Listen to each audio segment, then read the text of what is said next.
5e étape de la Tropicale, bienvenue à tous sur TV5 Monde avec derrière moi la meilleure équipe africaine après 4 étapes, l'Érythrée. Et puis cet homme-là avec le maillot du meilleur africain qui peut aujourd'hui peut-être décrocher le maillot jaune. Il n'est qu'à 6 secondes du leader. Merci de nous rejoindre sur la chaîne francophone.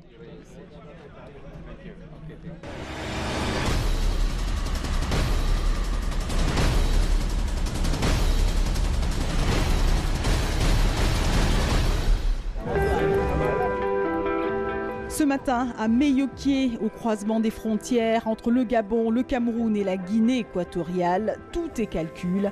Chez les Érythréens, meilleure équipe africaine au classement général. La stratégie de course est simple pour cette 5e étape, Meyoké-Oyem. Notre tactique du jour est de prendre un maximum de points dans les sprints intermédiaires. Mais plus qu'être meilleure équipe africaine, il y a cet homme-là, Tesfom Okuba Mariam, 24 ans, vice-champion d'Érythrée, porteur du maillot du meilleur africain, mais surtout prêt à bousculer l'ordre dans la hiérarchie au général. Je suis à 6 secondes d'Andrea Palini au général.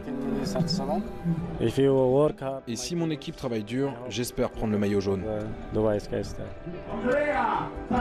Andrea Palini aura donc à faire attention, très attention, car les hommes de Asmara semblent bien au point, tout comme ceux de Direct Energy. Ne vous fiez pas aux apparences, le dispensaire n'est qu'un leurre.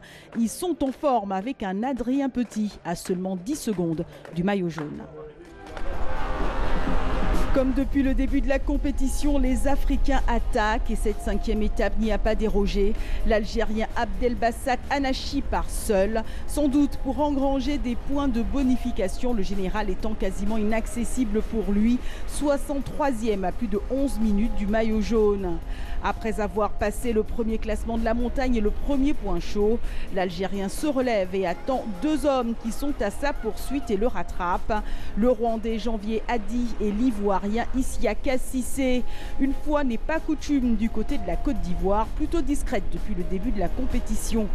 La course elle est très dure, mais on essaye de faire avec parce qu'on sait que c'est les professionnels qui sont là et le niveau est beaucoup élevé. Malgré la bonne entente des échappés qui vont avoir jusqu'à 3 minutes 45 secondes d'avance sur le peloton, Abdelbassak Anachi ne peut plus suivre, il est lâché.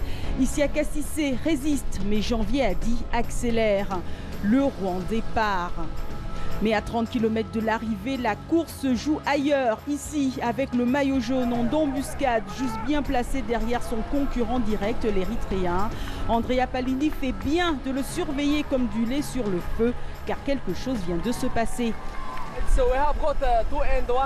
Là, nous avons pris 3 secondes sur les bonifications. Maintenant, Tesfom est à 4 secondes du maillot jaune.